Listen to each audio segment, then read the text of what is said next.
Have you been telling yourself you'll finally start when life calms down, when you have more time, more energy, more clarity? What if the right time never actually arrives?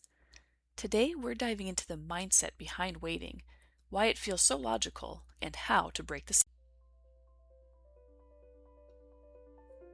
If you're tired of feeling stuck in life and doubting yourself and want simple steps to stop overthinking, gain clarity, and start living your dream, you're in the right place. Hi, I'm Sarah Tyke, a midlife mom, chronic overthinker, and your dream activator. I learned the secret of how to overcome self doubt and stop overthinking. Take small, practical steps to create the life you dream of. If you're ready to see the possibilities, transform your mindset, and take the first step forward, grab a pen and a journal and meet me in the Dream Lab. Hi, everyone. Welcome to Reinventing Life After 40. I'm your host, Sarah Tyke. And just quickly, I want to remind you that we have a Facebook group that you can join. It's called Goal Setting for Overthinkers. You can search on facebook.com/groups/Reinventing Life After 40. You can type that in, or you can search for Goal Setting for Overthinkers. So it's just a small group where we can get together and support each other, talk about what we're overthinking for the week, and kind of finally start making some progress on our goals. There's also a weekly newsletter where I will be sending out just kind of weekly encouragement, maybe some goal setting tips. If there's journals, checklists, guides, anything that you guys want me to create, if there's something that you think would be helpful, let me know and I'll see what I can do. I'll try to set something up and I will send it out in the newsletter. So the links for both of these, for the group and the newsletter, will be in the show notes, or you can go to the website, sarahtyke.com, and right there on the homepage there will be links to sign up for the newsletter or to go to Facebook and join the group over there. So today we are going to be talking about mindset and waiting. Why are we always waiting for the quote-unquote right time to change our lives? So most of the time, I don't know why we get stuck in this pattern. We're just always thinking that we need more time, we need more money. I think we've all kind of been there. So you're always waiting. You want to make this change, but you got so much going on that you're just going to wait for the perfect time. I know we've talked about this in a couple previous episodes. So at some point, you're basically going to have to stop asking, when will the right time come? And you have to actually be like, what can I do right now to get started? Because there's always something you can do. And you're probably never going to have the right conditions. It'll never be the right time. So there are a few reasons why we're waiting. So the first is perfectionism. So we kind of talked about this in episode 9, where perfectionism can be a form of procrastination because you're waiting for these ideal conditions. You want to get things right, and you feel like there's no point in starting if you can't get it right, because then you have to start over again. Maybe you have to change again, and you just don't have the time, the energy, the resources. So you're going to wait until you have everything perfect, and have ideal conditions, ideal outcome, ideal plan. Everything is just perfect, and you're going to wait until then. So that sort of perfectionist thinking, though, is what keeps you stuck, because guess what? Those perfect conditions never actually happen, do they? That's why you're still waiting. Ecclesiastes 11:4 tells us, "He who observes the wind will not sow, and he who regards the clouds will not reap." So if you're waiting for the perfect weather, you'll never sow or reap your crop. You've got to just do it. If it's cloudy, if it's rainy, if it's windy, you're going to have to plant the seeds. And once they're planted and they're growing, again, if you're going to wait for the perfect weather, you're going to miss the harvest. You got to just harvest it when the time is ready, whether or not it's the perfect weather conditions. And this actually reminds me of a time when I lived in our last house. It's a smaller town, and they had changed their garbage collection company from a small local like mom and pop company to a bigger like nationwide chain. I think they might be based in Arizona. And this new company would cancel garbage collection on days that were too cold. And okay, I get in Iowa sometimes it gets, minus 30, minus 40 below. Okay, maybe on those occasions, fine. But then they started canceling on days when it was too windy. And let me tell you something about Iowa. If you're waiting for days that aren't too cold or too windy, you're never going to get anything done because those are our two seasons. We have cold and we have wind. And so this garbage company was going to call out on all of these days when it was too cold or too windy. And the rest of it, we're all just sitting there like, well, you can't do that. You still got to pick up the trash. It's never going to not be cold or windy in Iowa. So the city was actually going to sue the company for breach of contract. And then they started, picking up regardless of the weather. But it was just insane to me that they were going to wait for those perfect conditions to come and pick up trash. You can't do that. You got to get the trash out no matter the weather. So you can't be waiting for the perfect time to start your dream life. You got to just start it now. Fear can also be disguised as practicality. And so you're afraid of starting because you are actually afraid of failure or judgment. Or maybe you're going to regret what you did and you're afraid that, well, if this isn't right, then I'm going to waste my time. I'm going to be wasting money and then I'll regret it. So you're actually waiting because you're afraid. And you tell yourself you're being practical, but really you might just be afraid of, again, a fear of judgment or a fear of failure. Fear of failure is a big thing, and I get it. And to some extent, you do have to be concerned about failure. But that's why I'm telling you to take the small steps. Because if you fail at a small step, it's not really, going to break the bank. You're not going to lose your house. Never put yourself in like financial peril to do this. And I would never suggest that because that's stupid. But I'm saying you don't have to do that. You don't have to mortgage the house or drain your kid's college account to start your dream life. You don't have to make those huge changes that could be devastating if you fail. I'm telling you, you make small steps.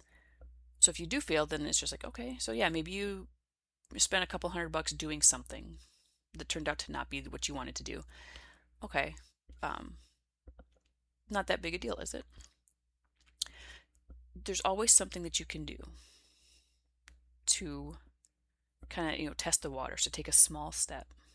You don't need to wait. And as far as fear of judgment, I know that's also a big thing because you're like, I don't know what are my family and friends going to think if I tell them that I'm going off on this crazy venture to start a business, or I'm writing this book about something. And yeah, I get it. That can be tough. But there are also a lot of online groups that you can search out for support.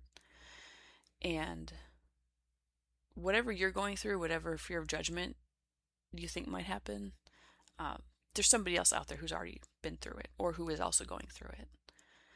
So you can always try to seek out these people. Maybe in your community there are, groups that get together, whether it's a church group or I think at our local libraries there are just like groups where people get together and they have like game night, or they have, a book club, that meets once a week or once a month. So you can join in with groups like that and find people, like-minded people that you could actually share with without really being afraid of judgment. So if you're waiting, it also might be part of this overthinker's fantasy, where you believe that more thinking and more planning will remove the risk. And I think we talked about this in another episode too, where it feels really good to say that you're thinking and you're planning, because then you're able to tell yourself, I'm working on it, I'm working on my dream, I'm just thinking about it, I'm planning. And that way, your brain can be like, okay, I can say that I'm doing all these things and there's no risk because I'm not actually doing anything. So you think that because if you think more and you plan more, that's going to help you. But really, again, you haven't moved at all. So it's not actually helping you to sit there and keep thinking. And it doesn't really remove the risk because you haven't done anything. So you haven't really risked anything because you're still just sitting there thinking. Now, another angle to overthinking is not that it's just about planning and researching and getting more information. Where like you're planning for one option, like you've got the option that you want, and you just spend all your time overthinking how to do it and how to get the time and the money and the resources for this one option. Sometimes overthinking will show up as you're trying to consider all of the options. And this is what I usually do. Start analyzing all of the possibilities, and you never really choose one. You're like, well, I could do this, but I'm also interested in this line over here, so I could do that, and that would lead me down this path.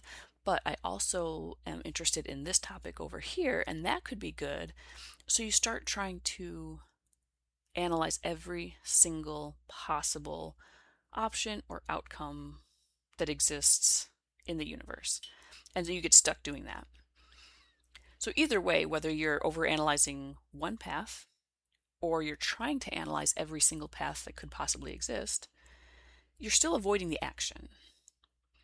And then you end up stuck where you are, and you're still waiting, and you're still just thinking about it.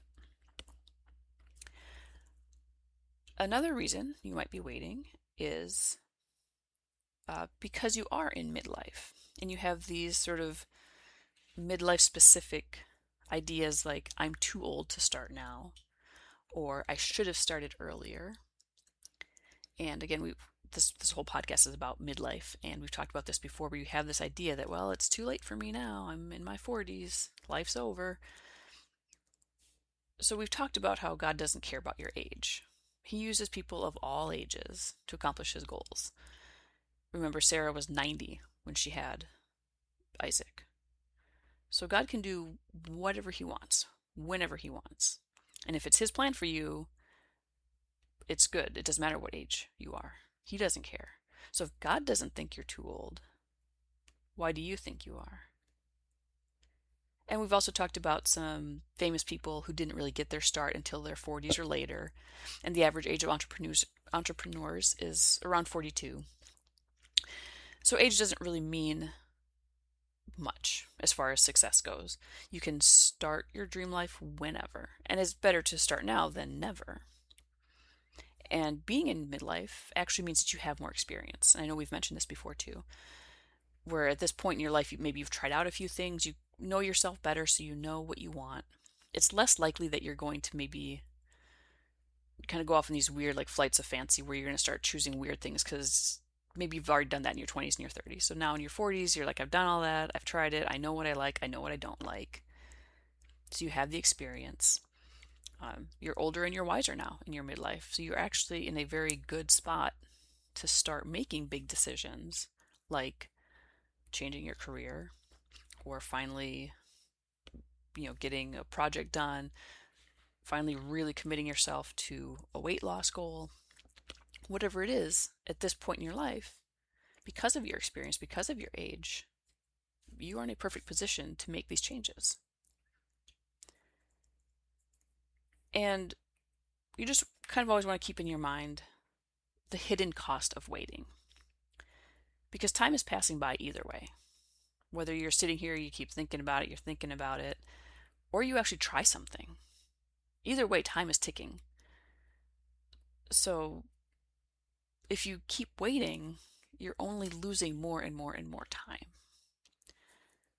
In Ecclesiastes 9:10, it says, whatever your hand finds to do, do it with your might. For there is no work or device or knowledge or wisdom in the grave where you are going. So again, basically, we all have a finite amount of time here. And the longer you wait, the more you're going to regret not having done something. So start now, start today. Pick the one small thing you can do and take that step today, because it really doesn't cost you. There's always something you can do that doesn't cost you anything to start on that dream. And what are you accomplishing by waiting? Is there any good that is coming from just sitting here? Because likely if you're listening to this, you're an overthinker like me, and you've already been thinking, and you've already been planning, and you've already been researching and analyzing. So you've already done all that. You have all the information you need. So, what are you accomplishing by just waiting and not taking one step? Okay, point one, waiting feels responsible and practical because we think that preparation equals safety.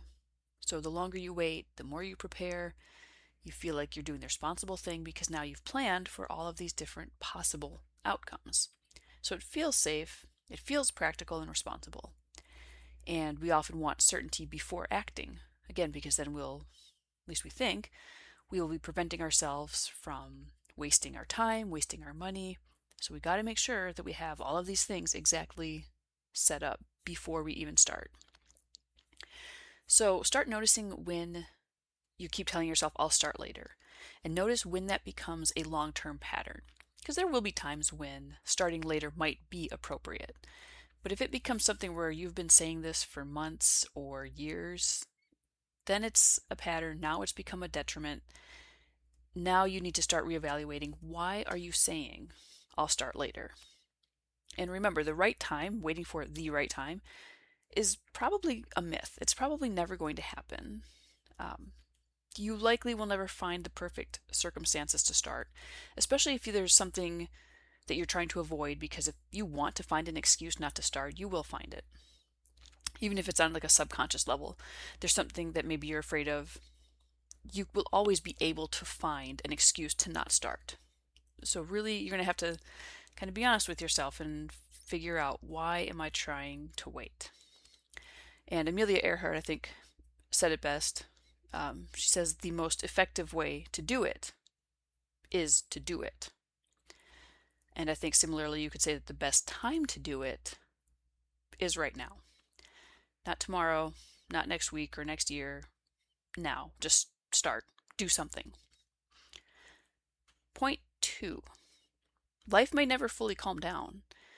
You're always going to have responsibilities or uncertainty or interruptions or fear. There'll always be some distraction or something that will keep you saying, well, I'm just going to have to wait until this calms down, until this settles down, until I get this, until this happens. And you're just always going to have something going on in your life, especially if you're in your midlife. You have family, you have obligations. There's always going to be something. So you need to stop treating this kind of peaceful, perfect future version of life as your requirement for starting something, because that peaceful future might never happen. So you need to really consider again, why do you keep telling yourself that you need to wait? And likely, you will probably regret not starting more than if you started imperfectly. So when another month passes, or another year, or another 5 years passes, you're going to regret that you're still sitting here thinking about starting more than if 5 years ago you had done something, even if it was wrong, even if it cost you a little bit of money, even if it cost you some time. At least you would have done something. You would have started. You would have learned something about yourself. So you probably will regret waiting more than you would regret just taking a chance and doing something.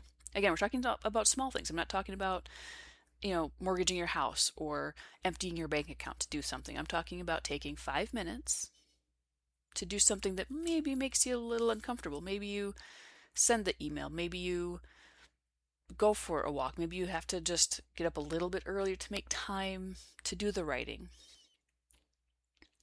Point three, momentum creates clarity. So confidence often comes after action. Confidence often comes after action, not before it. So when you start small, you're actually going to create the clarity and momentum that you're waiting for right now, that you keep saying, I'm going to wait until I have whatever. By actually starting and doing something, that will give you that clarity to do something else, to move forward and to take the next step and the next and the next. But you do need to actually take that first step. You can't just sit there with the car in drive. You actually have to put your foot on the gas and move a little bit before you get out the driveway. And you'll really only know if it's the right thing or the right path, if you're waiting for clarity, by doing something. So maybe you don't know for sure the exact direction you want to take. You're going to have to pick a direction and at least try it out. And again, because you're taking small steps, you can always change it because you haven't invested everything that you own. You're going to do something small. If it turns out that you're like, this just isn't, it just isn't right. I don't like it. I'm not enjoying it the way I thought I would. Fine. Now you can stop. Now you can try something else. But you need to be able to do something to get that clarity to know this isn't right. I need to do something else. And then if that first step happens to be the right one, well, then you just stay on that path and you take the next step and the next. So you're going to need to start before you fully feel ready. There's going to be some uncertainty. There's going to be a little bit of, I don't know if I should do this. But that's going to be present no matter what and no matter when. So you're going to have to just take that first step and then let that action teach you what your next step will be. So this week for the homework, I would like you to get out your journal and finish this sentence. I've been waiting to start blank until blank. So what are you waiting to start? And what condition are you waiting to happen? And then ask yourself, what small version of this could I begin now? And if you're really into kind of doing a bit of self-reflection and inner analysis, you can ask yourself, why am I waiting? Or what am I really waiting for? If you are telling yourself, I just need more time. I just need more money until I can start this. Is it really the money that you're waiting for, or is there something else? Is it maybe a fear of what your family's going to say? And then I've talked about this 10-minute window, this 10-minute action window that you'll do ideally every day, at least once a week. So here we can also apply like a 24-hour rule. So once you've decided on what is this small version of your goal, commit to doing that one thing within 24 hours. So the longer you wait to do it, the less likely you are to actually do it. So tell yourself in the next 24 hours, I'm going to do this small thing. So as an example, I might write down, I've been waiting to start losing weight until I have more time to exercise. And that more time might be because the kids are in school or they're out of school or work is less stressful so I'm not so tired, whatever it might be. I'm waiting until I have more time. So what small version of this could I begin now? Well, I could go for a 5-minute walk today. Maybe I have to get up a little bit earlier to spend 5 minutes walking. Or maybe I walk on my lunch break. Or after work on my way to the car, I take a detour around the parking lot for 5 minutes before I actually get in the car. Maybe after dinner, the whole family gets together and goes for a walk. 5 minutes. 24-hour rule, I commit to doing one 5-minute walk today. So that's your homework for the week. Come up with something small that you can start and do it within the next 24 hours. And then while you're on your 5-minute walk, you can ask yourself, what if I stopped waiting for the perfect time and trusted myself to begin where I am? What would you accomplish? What would you do if you trusted yourself to just take that first step and start now? All right, a quick recap. 1, waiting often feels safe, but keeps you stuck. 2, life may never fully slow down or feel perfectly aligned. 3, small action creates momentum, clarity, and confidence. That's all I got for you guys. I hope you enjoyed this episode. If you know someone else who's been kind of waiting for that perfect moment to start, you think they could maybe benefit from this episode, please send it to them. Please share it. Follow the podcast, leave comments, reviews. It all helps out. Again, you can join a Facebook group, sign up for the newsletter. You can contact me. All of this can be found at sarahtyke.com. And thank you guys for listening, and I will talk to you next week. Bye. Hi, friend. I hope you enjoyed today's episode. If so, would you take 30 seconds and share it with a friend who may want to get inspired to start living their dream? Also, please leave a review wherever you're listening. It lights me up to know that this podcast is helping you. Take a step forward today. It doesn't have to be big, but it does have to be done. I'll meet you back here next week for another episode. Bye.